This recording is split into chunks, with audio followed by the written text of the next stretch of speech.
This is Denise Gard with Story Creations, and today I'm presenting to you a Veterans Day program for schools and for children everywhere to learn about messenger dogs in World War I and World War II.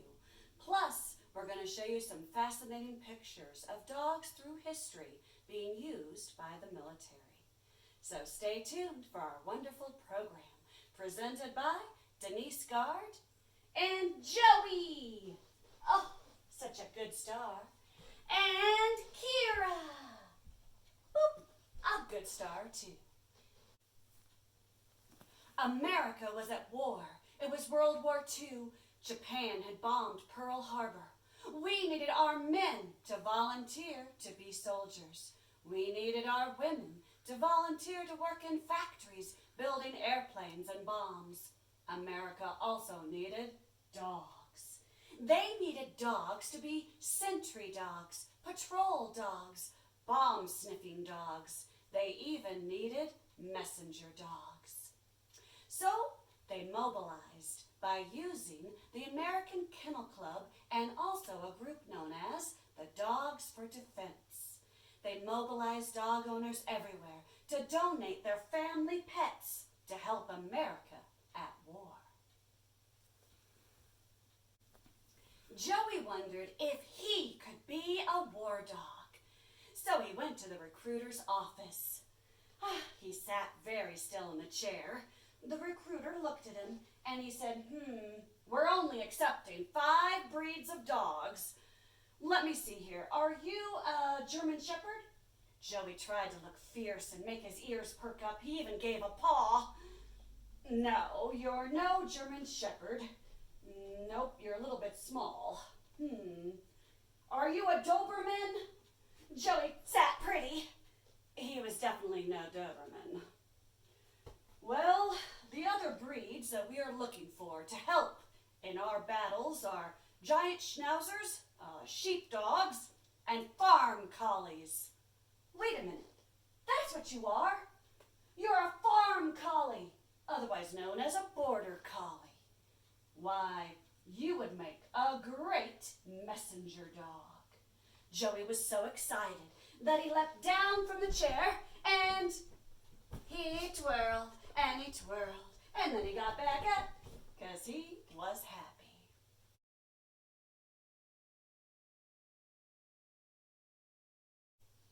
And just like our troops, the dogs were sent to Doggie boot camp, where they would learn all the skills needed to be in the field alongside our troops and deliver messages.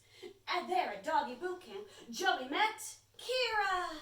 Why, they were so excited to see one another, recognizing that both were border collies. They twirled and they twirled. The dog handler said, you'll have to learn a lot more than twirling to be a messenger dog. We've got a lot of work to do, you two.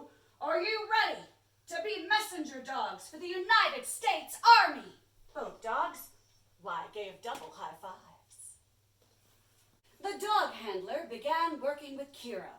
You're a little on the small side. Let's see what you can do. Can you jump? You're going to have to jump over obstacles in the field, such as rivers and streams and fences, barbed wire. Kira began to train, and she was fast and high. She could jump. She could jump up high. She could jump over here. Kira was ready with the jumping. Not only that, though, he said, you'll also have to roll away from enemy gunfire. She got down and she rolled. Why, she was such a fast roller. He had her do it again. She twirled. Bang, bang. Ooh, good job. Joey also excelled at training. He could jump farther and longer. Bum-ba-da! Joey jumped. Joey heard the gunfire and charged ahead. He was fearless. He was good. He could jump wide and he could jump high. Not only that, though, when the enemy gunfire sounded, Joey also could roll over. And then, sometimes when he needed to be still, bang, bang, bang, bang, he played dead. Joey also learned how to heel off leash so that he could march with the troops. Heel and right and left. Joey was perfect. But not only that, he had to learn how to crawl underneath barbed wire fences. Joey got down, and he crawled, and he crawled. And he got down and he crawled some more. Sometimes Joey cheated and he got his fur stuck in the barbed wire, but he quickly learned what he needed to learn. You see, messenger dogs, they have two handlers. One handler takes them out into the field. The other handler stays back at home base. A messenger dog, like Joey, would be expected to travel up to 8 miles by themselves through enemy territory, while guns are shooting and bombs exploding to deliver their message. Joey and Kira were both graded on how dedicated they were to delivering the message. Neither dog missed a delivery. They both excelled at it. But Joey did have a problem. You see, he was afraid of tunnels, and the dogs would have to get used to tunnels. There were many in France. The tunnels smelled, and sometimes they had rats in them. And Joey, when he heard the word tunnel, he would just faint. But Kira was not afraid of tunnels, so she volunteered to show him how to be courageous. They brought out a tunnel for Joey to practice on. His handler told him, "Joey, if you don't learn how to go through this tunnel, you won't succeed as a military dog." Kira went in, and Joey followed suit. Joey went in, and Kira went in, and Joey went in, and Kira went in, until finally Joey overcame his fear, and he and Kira were both ready to be sent overseas.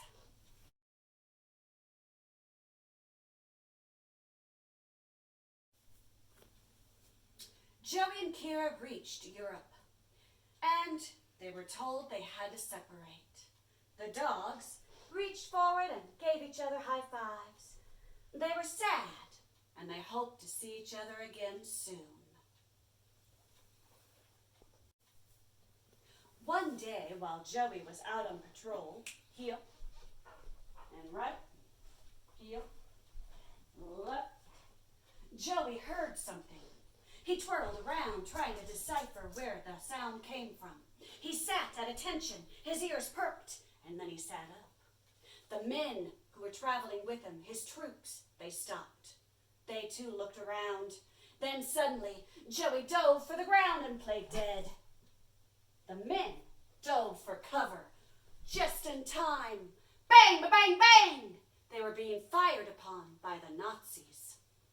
The Nazis had our troops pinned down. They fired back. Pow, pow, pow! But the Nazis had the upper ground. They knew they were in trouble. Our men quickly said to Joey, "Joey, we need your help." They scrawled out a message, put it into a special canister, and then they attached it to Joey's collar. "All right, Joe, here it is, boy. I need you to fly through the woods and deliver this back to home base. All right. Deliver your message." Joey, he gave him another high five, and then Joey took off. First, to get out of where they were pinned down, Joey got down and he crawled, and he crawled. Bang, bang, bang! The German Nazis were still firing upon them. Joey took off running. He took off running and a jumping. Dun da da dun dun dun dun dun dun dun. Bum ba dun dun dun dun dun. He went flying, but still the Nazis were firing upon him. Pow, pow, pow, pow! Joey weaved and did figure eights around the trees to try to avoid the bullets. Pow, pow, pow! Bang, bang! Joey heard those bullets, and then One came awfully close. Bang! And Joey went down. But he wasn't injured. He was just playing dead, trying to convince the Nazi to turn his attention elsewhere. Joey hid in the brush, but the Nazi continued to fire upon him. Pow! Pow! Pow! Kira, she was in the area too. She heard the gunfire. And then she came over, she sniffed the air. She twirled this way, sniffing as well. And that's when she realized she recognized the scent. It was Joey, and Joey needed her help. Why, Kira quickly rushed to his aid.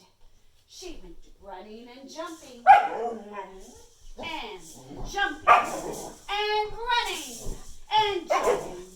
Then, why, Kira came close. The Nazi had climbed down from the tree where he had been stationed, and now he was getting close to finding where Joey was hiding. Kira leapt into action by doing figure eights around the Nazi's legs. She jumped this way, and she growled, and she barked. But the Nazi tried to grab her. She got down and she rolled, and she rolled. She walked forward. She barked and growled. She jumped up on the Nazi. She barked and growled.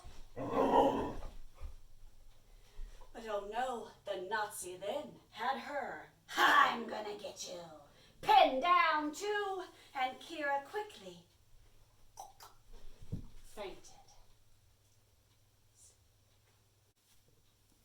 Joey realized that Kira was in trouble. He had to battle the Nazi to free her.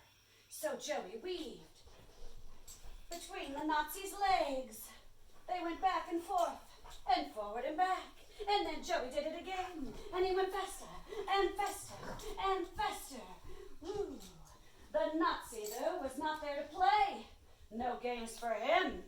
I'll get you. Then Joey weaved. He did figure eights around, and figure eight around, and a figure eight around. Then the Nazi tried to grab him, and Joey rolled. Then Joey got up, and he sidestepped to the right, and he sidestepped to the left. And Joey went to the right, to the right, to the right, and to the left, to the left, to the left, until finally, when the Nazi had his back turned, Joey jumped up and knocked the gun out of his hand and knocked the Nazi to the ground. Then Joey got Kira, and they went off together to deliver their messages. Both dogs took off to deliver their messages. They were running and jumping. There were obstacles such as fences. And Joey's turn. Kira. And Joey. Kira. And Joey. One more. Kira. Joey. And then they came to the biggest obstacle of all. A deep, dark tunnel that smelled like rats and mold and sewage. Joey didn't hesitate, though. He knew he had to deliver his message, for his troops were depending upon him. So they came to the tunnel. Dun dun dun dun dun dun dun dun dun dun. And both dogs charged through dun dun dun the tunnel. The tunnel was super long, and there were two of them. Once they were through the tunnel, they were on base, and Joey quickly found his handler. He sat, gave him a high five. The handler quickly opened up the canister and removed the message. And then the handler rewarded Kira and Joey. The handler quickly unfolded the message. Just in case Joey had been captured, the message was still written in a secret code. The handler read 14-4-25, 5-16-28-17-4. They deciphered it, and the message read, 2 snipers in trees north by northwest, troops pinned down. Reinforcements were sent, and our troops were rescued. The Nazis were captured! And Joey and Kira were both heroes. And that's that story. Stay tuned for more information about messenger dogs and how dogs are currently used today by the U.S. military.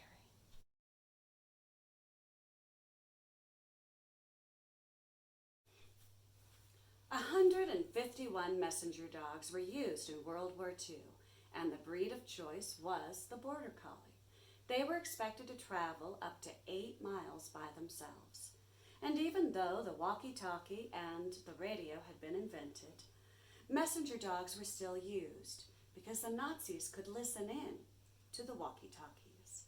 Messenger dogs were more covert, more secretive. On the Pacific front of World War II, they did not use messenger dogs. Instead, our military teamed up with the Navajo Native Americans. The Navajos created a secret code language that the Japanese were never able to break. You can read more about that at your public library under the Navajo Code Talkers. Now, the Americans, they thought they would try a different breed of dog to be the messenger dog. They thought the Greyhound would be a great dog because it was faster. The problem is, Greyhounds are fast, but they're easily distracted by rabbits, squirrels. They're fearful of gunfire. And Border Collies, well, they are very dedicated, intelligent, and very good at delivering messages. Not one single Greyhound was able to complete basic training. So the military then decided to go back to the Border Collie. Nowadays, military working dogs, or MWDs, are used primarily to be sentry, guard dogs, and of course to sniff out bombs or improvised explosive devices. Now, back in the 1950s, our military started training the dogs actually at Fort Carson in Colorado. Nowadays, military working dogs are trained at Fort Lackland Base in Texas.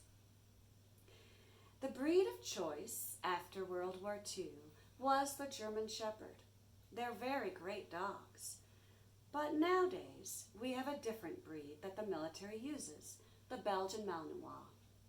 One of the reasons that German Shepherds are no longer, well, as used as they used to be, is because they have a lot of problems with hip dysplasia. Unfortunately, it can cause them to not be able to work as long. And you don't want to put $20,000 to $40,000 into training these military dogs to have to retire them by the age of 5 or 7. Belgian Malinois are also a little bit smaller than the German Shepherd. German Shepherds can weigh between 75 to about 95 pounds. A Belgian Malinois can actually weigh 55 to about 65 pounds. And if you are in Iraq or Afghanistan or anywhere and the dog becomes injured, why, the dog handler was expected to carry his dog out. After all, you leave no man or no dog behind. And I don't know about you, but I would much rather carry a 55-pound dog versus a 75-pound dog. People have often wondered, why can't dogs be replaced by technology or even robot dogs? But what they possess in their nose is 225 million cells to detect different scents. In fact, they can follow the scent, the trace of an IED through a crowd of people. We cannot duplicate that yet in technology. Dogs have actually become more important to the military as the years have gone on. In addition to their acute sense of smell, it's their hearing. Dogs can hear so much better than humans.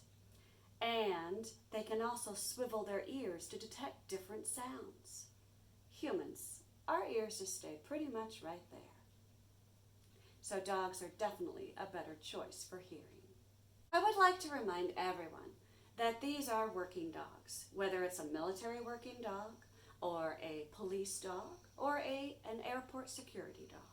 These dogs are working. Children should not run up to try to pet or hug these dogs. First off, you never know, you may interrupt their work. And secondly, they may perceive you as a threat. When you see someone walking a pet, a dog that's a pet, perceived like Joey or Kiri, it is always important to have children ask for permission. May I please pet your dog? Before the child pets. And then make sure to teach your child to pet, not hug. Not all dogs enjoy being hugged, just like not all humans like to be hugged. And some dogs, if they don't know the person giving them a hug, they can perceive it as a threat. So again, ask for permission. Make sure to pet, not hug. Thank you. To our veterans of the military and to those currently serving, to the dog handlers and to our military working dogs, Joey and I would like to, are you ready? Salute you. One more time. Salute. Can you get better? That's better. He did a good salute.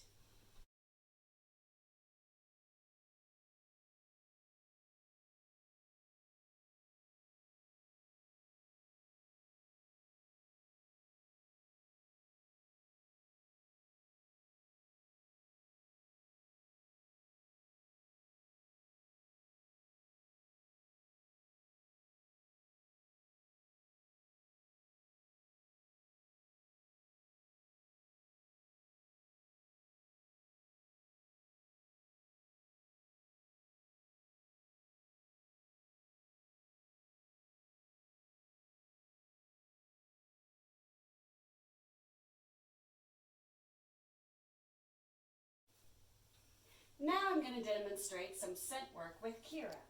Now, my hands are covered in treats, and especially the scent of treats, so it'll be a little bit more challenging for her. But this is a fun game you can do with your dog at home. I'm going to take a milk bone, and I'm going to place it into my hand, put my hands behind my back, and then I'm going to switch it back and forth. And she will have to guess which hand it's in. Oh, she got bored. All right, Kira, what hand do you think? Correct. She used her paw to select my left hand, which was the correct hand. The right hand, well, it still smelled like the treat, so she was definitely sniffing it. But she did a good job. You can also hide treats and see if your dog can find them.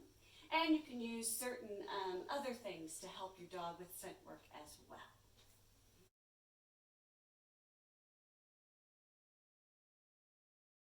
That's how to roll away from enemy gunfire.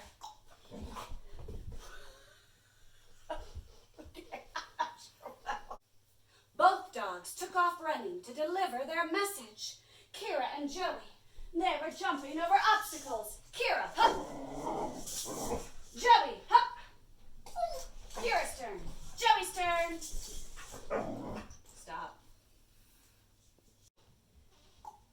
Kira, which?